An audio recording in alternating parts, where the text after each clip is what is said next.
What's going on, guys? Welcome back to another episode of DVD Builds. The Resident Evil Project W chapter is live. The new characters are here. We've got Ada, we've got Rebecca, we've got 6 new survivor perks, and in today's video I'm going to share with you 4 awesome, fun, amazing builds utilizing all of these perks. So that way you can just have some fun, get into the games, enjoy life. So let's get into it. The 3 perks that came with Rebecca Chambers.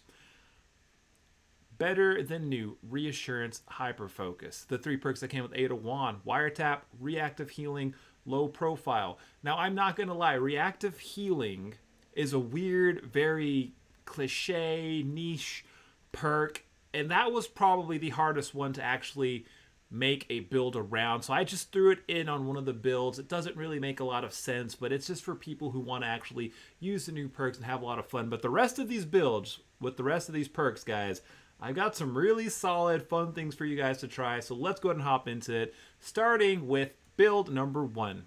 Alright, ladies and gentlemen, we're here.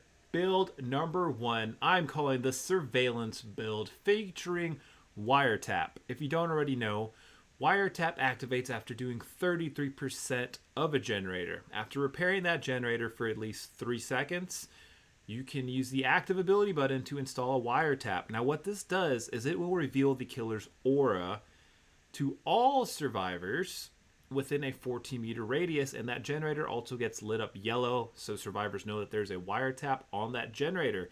This perk is actually really fun to use, and it's a really good source of intel, and it's really cool. Like if you're on a generator that's like inside the killer shack or next to just like a good platform and like, you know, collage of walls and stuff that you can just loop, it's really good because you can see the killer's aura, so you know perfectly how to kite the killer, how to loop the killer.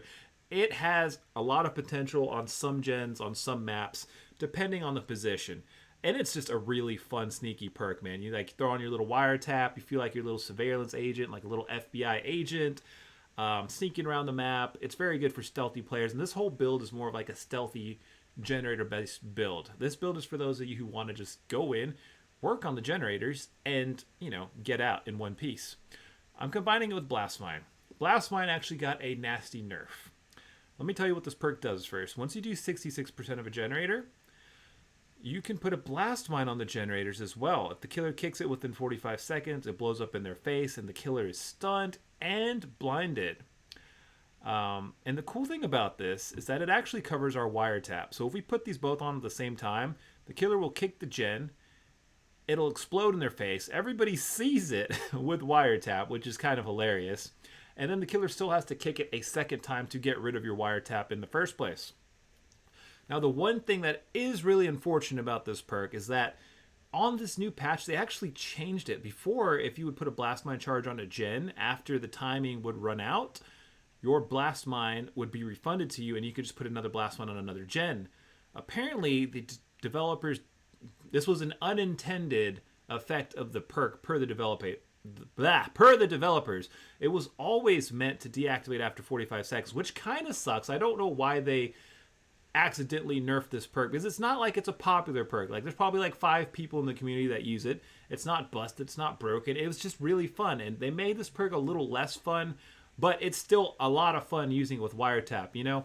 And the theme of this build is just you're working on generators. You know, sometimes you have your wiretap, sometimes you have the Blast Mine, sometimes you have both, but you're always doing stuff related to generators, and it makes working on the objective feel really good and really healthy.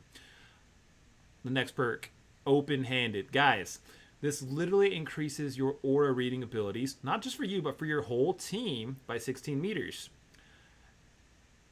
Wiretap. You can see the killer's aura within 14 meters. Combined with Open-Handed, this turns this into a whopping 30-meter radius, which is crazy. You can literally see the killer. Like, that's such an absurd amount of radius to just see where the killer's at.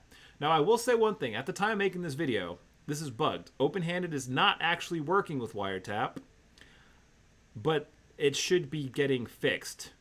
I emailed the developers. There's no reason why these perks should not work together. That's why I'm still including it here, but if you want to, in the meantime, use something else, Actually, no, just use open-handed because it's combining with our next perk, which is actually Bond. And this perk lets you see your teammates' auras within 36 meters. And when you use it with open-handed, it's almost comical because it's 52 meter range. You can always see your teammates. So this really fits in with like the CSI, FBI, surveillance monitoring build. You know where your teammates are at. You know where the killers are at. You're booby-trapping generators. You're sneaking around the map. You got a lot of intel. And we're bringing a toolbox with this build because you want to actually repair the gens as quick as you possibly can just to get value out of these perks. Like what I like to do is I'll hop on a gen, start working with the toolbox to get my wiretap, maybe even work all the way to blast mine, and then I'll stop and try to save the rest of my toolbox charges for my next charge, next time I need to use any of these perks. But anyways, guys, that's the first build, the surveillance build. Let's hop into the second build. All right, guys, we're back with the second build, and I am calling this one the legitimate soul survivor build. This is for those of you who just want to get out of the game. This is almost a little bit of a comically selfish build, but it's fun and it's interesting and it's unique. And you know, if you guys get out and you get the 4-man, that's cool and all, whatever. But if you are the soul survivor, a lot of cool things happen. First of all, we're using Ada Wong's new perk, Low Profile. When you're the last survivor standing, this means if everybody's on hooks, if everybody's slugged, or if everybody's dead, this perk will activate. For 90 seconds, you leave no scratch marks, no pools of blood, you make no grunts of pain. This will make you incredibly difficult to track. So at least once, this perk could potentially work multiple times a game. It could either be like all your teammates are hooked or slugged, then this goes into gear and makes you very stealthy so you can get people off the hook easy. But if you are the last survivor standing, this just makes it really hard to track for a minute and a half. Like, really, really good stuff here. We're using Laurie Strode's Soul Survivor, which actually got changed in this most recent patch. Buffed, actually. So every time one of your fellow survivors is killed and sacrificed. Now, granted, I don't think people should be playing trying to let their teammates die intentionally. I think you should play the game.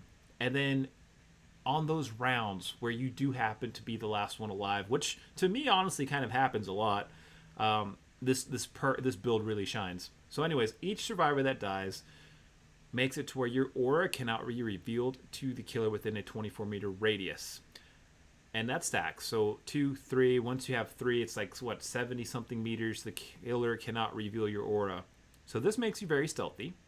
But then once everybody's dead and you're the last survivor alive, you do generators 75% quicker, which to me is honestly kind of pointless because when you're the last one alive, you probably won't be working on generators anyways. You're going to be looking for the hatch.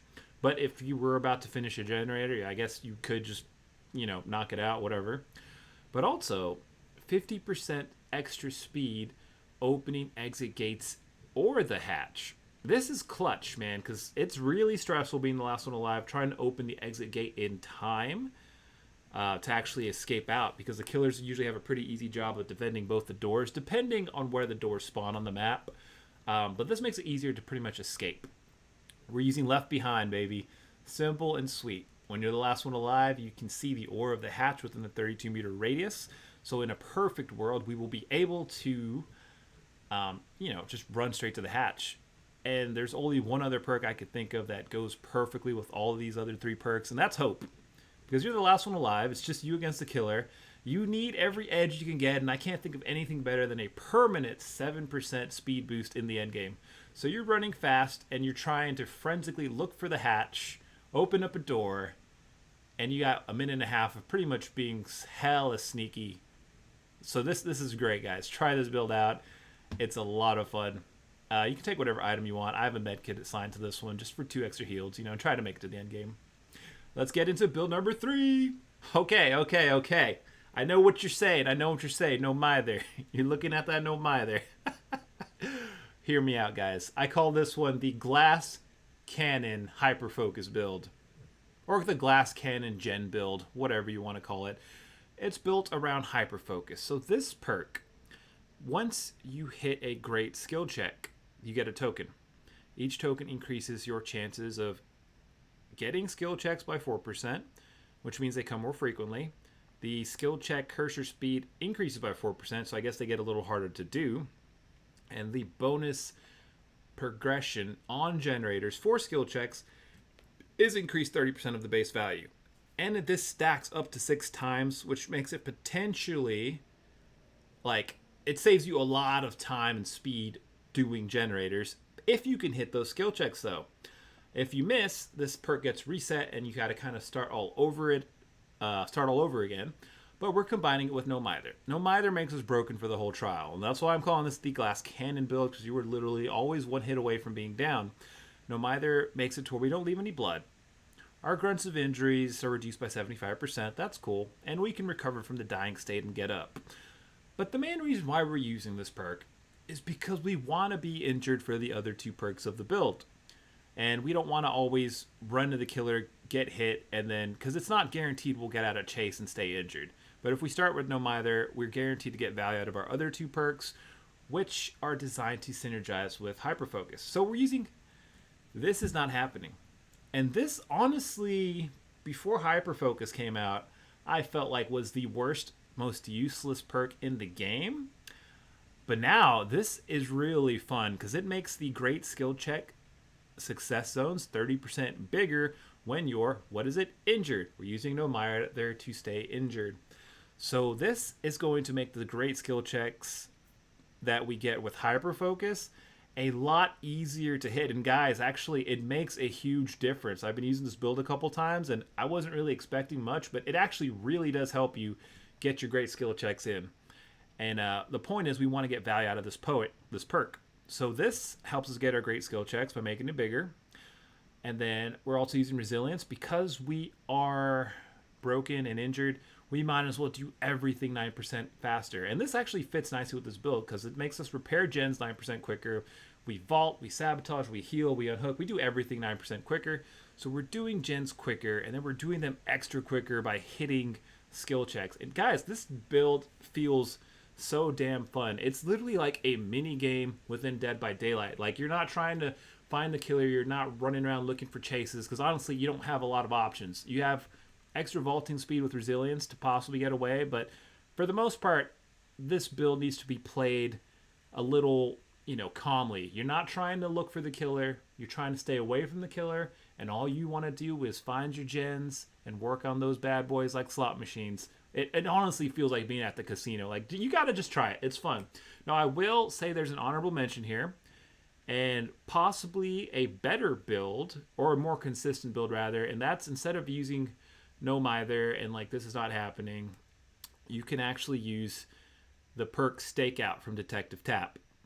I'll show you guys real quick. Here, we'll go. I don't actually own that perk. He's on one of the characters I don't have, Detective Tap, but I'll show you here real quick if y'all want to try it out. Getting close to the killer fills with determination for 15 seconds. So while you're standing within the killer's terror radius and not in chase, you get a token. Up to 4. Each token gets consumed to make your good skill checks turn into great skill checks. And then it consumes 1 token. And then you get an extra 1% gen progression. So really obvious to see how that works so well with Hyperfocus, because essentially if you had 4 tokens, it's 4 free great skill checks. But honestly, this method with This Is Not Happening and No Mither actually feels really fun too. So give it a try. Awesome build. Let's get into build number 4. Okay, ladies and gentlemen, build number 4 I am calling the Team Captain build. This build is all about being there for your friends, being there for your buddies, and I highly recommend using this in a survive with friends so you can actually hear your teammates' comments in regards to how they feel with all these perks you're running, because all these perks are designed to just pretty much help your team. We're using Better Than New. When you heal somebody, for the rest of the game, they will have a 16% boost to their healing speeds. They'll open chests quicker. They'll cleanse and bless totems quicker. That just makes them a little bit better at just doing random things. I think the best part is probably the healing speed boost. But they keep that bonus until they lose a health state. We're combining this with Leader. That's why it's the Team Captain build, guys. We are the leader. Literally, your teammates within your vicinity will heal, sabotage, unhook, cleanse, open exit gates, everything 25% quicker, and this effect lingers for 15 seconds. This will stack. You do this, they will always heal 16% quicker. You're within the vicinity, they're healing you, or they're around you, they'll heal 25% quicker. This stacks up to a 41% extra healing speed boost, which is actually pretty solid to be given to all three of your teammates. If you heal everybody and everybody's around you, then everybody's healing everybody at an increased speed. It's fun. It's actually kind of cool. You're not really doing anything for yourself. This is all altruistic, all helping your teammates out. But it's really fun. And honestly, I'll get into some strategies here after this, but let's talk about the rest of the perks. We're using Reassurance. It fits with the theme. The team captain. If your ally is getting camped, if they're stuck on a hook, if they're about to die, if you can manage to get within a 6-meter radius of the hook, you can use this ability to stall the hook progression for 30 more seconds. This gives you a little bit more time to loot the killer, get into a safe place to where you can actually unhook safely. It just fits with the theme of the build. And the last perk we're using is Reactive Healing. And remember, like I said earlier in this video, this perk is just it's a really weird perk.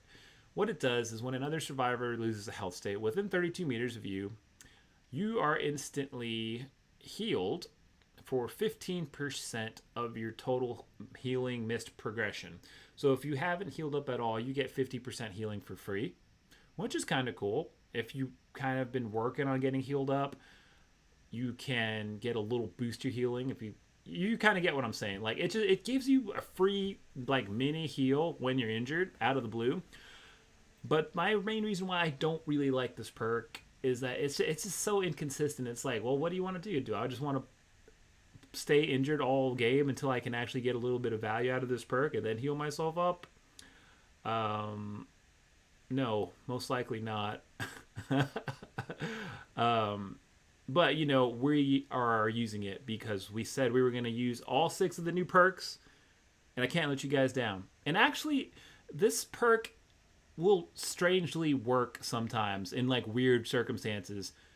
And when it does, it's actually kind of fun and kind of neat. Make sure you bring a med kit with you, though, just to top yourself off once you do get that 50% heal. But don't try to stay injured too long and just get down easily. It's just, when it happens, it's really cool and it's really fun. And that's it, guys. That is the team captain build. These are my top 4 survivor builds for these new Resident Evil perks. Are there a lot more builds out there? Yes, there definitely is. Honestly, Reassurance is a really great perk. You could probably throw this one on to any kind of build you can think of, and it would do just fine. But I wanted to give you guys something cool, something awesome, some new fun things to try with the new patch, because there's a lot of new build possibilities out there, and I get excited about the stuff. That's why I made this YouTube channel, DVD builds, just to try little mixes like this and, you know, see where it takes me. That being said, guys, one last note to leave you guys with. If you're not already a member of the channel, if you're not already subscribed, I would recommend doing so if you want to see me actually using these builds in action. Within the next couple of days, I will be uploading individual videos for all of these builds, showing them in action, in actual games with commentary.